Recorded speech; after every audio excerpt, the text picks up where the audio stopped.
Olá, amigos do Profmat, eu sou o professor Humberto Soares da Universidade Federal do Piauí. Eu irei preparar para vocês as videoaulas do curso MA11 Números e Funções Reais.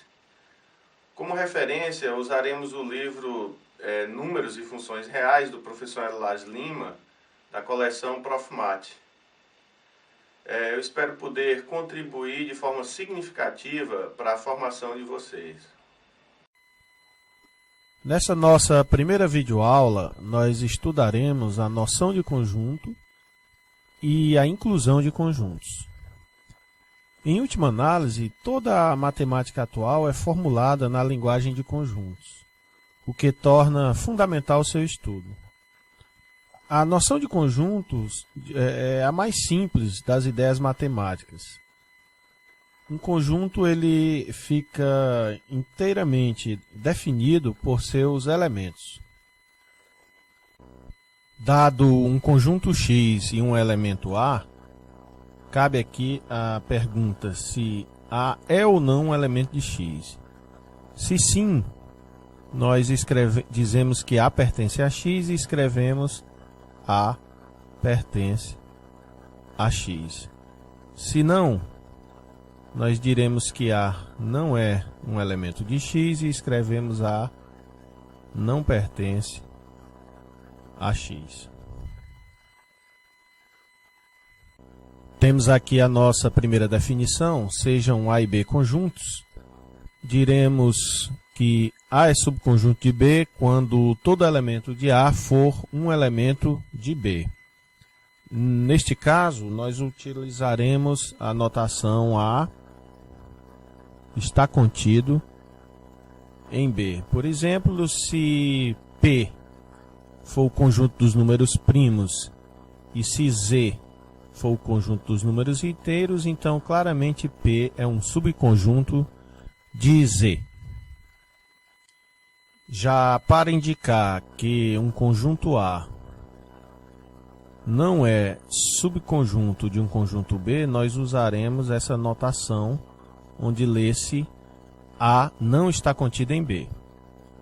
Por exemplo, se P é o conjunto dos números primos e se I é o conjunto dos números inteiros ímpares, então P não é um subconjunto de I. Por quê? Porque o número 2 ele é primo, mas o número 2 não é um número ímpar.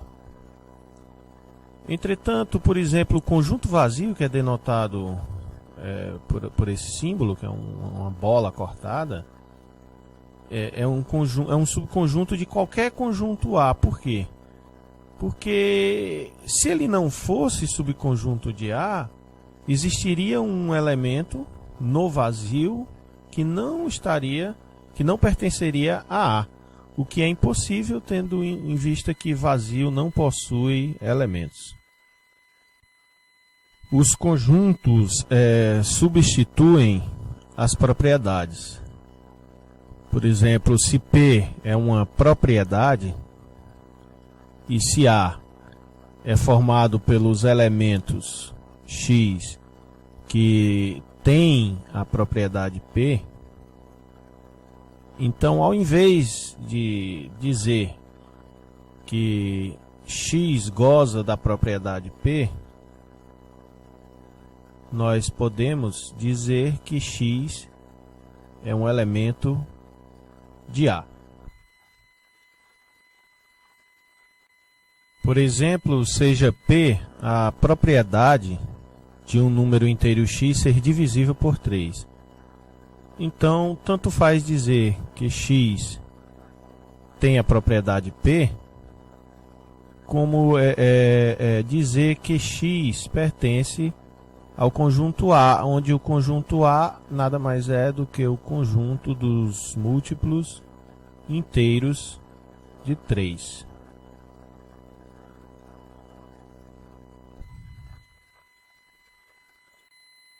A relação de inclusão ela tem algumas propriedades que nós passaremos a descrever agora. A primeira é a reflexividade, ou seja, todo conjunto é subconjunto de si mesmo. o que segue diretamente da definição. A segunda propriedade é a antissimetria, ou seja, se A está contido em B e B está contido em A, então A é igual a B. De fato, se A está contido em B, significa que todo elemento de A é também elemento de B. E se B está contido em A, significa que todo elemento de B é elemento de A. Portanto, A e B têm os mesmos elementos. Então, nossa única conclusão possível é que A é igual a B. A terceira propriedade é chamada de transitividade, que diz que se A está contido em B e B está contido em C, então A está contido em C. O que é também fácil de se demonstrar, porque se eu tomar um elemento X pertencente a A, como A está contido em B, nós só podemos concluir que este elemento X também é um elemento de B. Por outro lado, B também está contido em C, portanto, esse mesmo elemento X é um elemento de C. Então, nós acabamos provando que qualquer que seja o elemento de A, X pertencente a A, ele também é um elemento de C. Portanto, todo elemento de A é um elemento de C. Então, a nossa única conclusão possível é que A está contido, tá contido em C.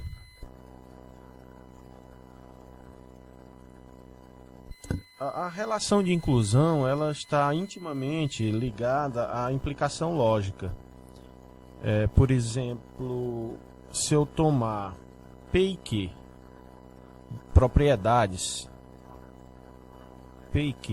propriedades sobre os elementos de U, suponhamos que desejamos mostrar que P implica Q.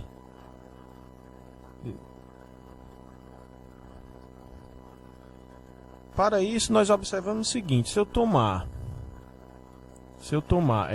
A, o conjunto dos elementos X pertencentes a U, tais que X tem a propriedade P, e se eu tomar B, o conjunto dos elementos X pertencentes a U, tais que X tem a propriedade Q, então mostrar que P implica Q é equivalente a mostrar que A está contida em B. Por quê? Porque se eu tiver que P implica Q, então todo elemento que goza da propriedade P também gozará da propriedade Q, isto é, todo elemento de A será um elemento de B. Daí nós temos que A está contido em B. E a recíproca, se A está contido em B, significa que todo elemento de A é, portanto, um elemento de B, então todo elemento que tem a propriedade P também terá a propriedade Q. É isso aí. A propriedade antissimétrica é muito usada nos raciocínios matemáticos.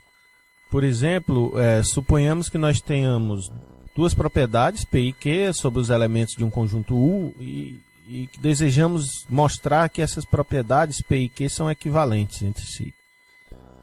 Para isso, nós podemos fazer o seguinte, utilizando-se da propriedade antissimétrica.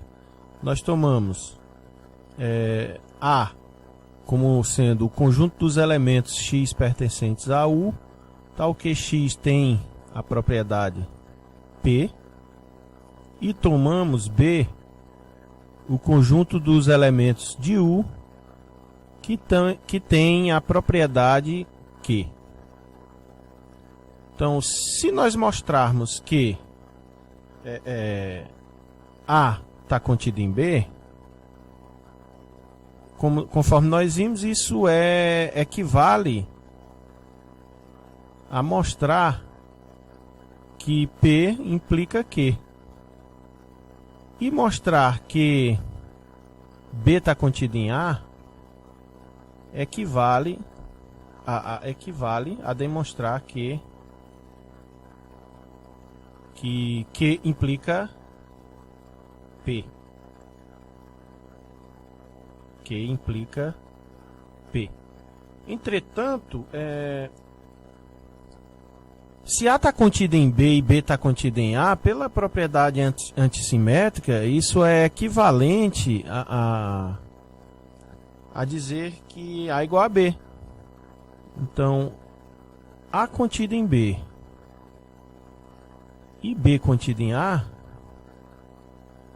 conforme nós vimos, é equivalente. O primeiro é equivalente a P implica Q, o segundo é equivalente a Q implica P, e as duas inclusões equivalem a A igual a B. Portanto, mostrar que P é equivalente a Q é uma tarefa que pode ser feita mostrando que A está contido em B, B está contido em A, portanto, A será igual a B, ou seja, os elementos que satisfazem a propriedade P são iguais aos elementos que satisfazem a propriedade Q, portanto, P é equivalente a Q.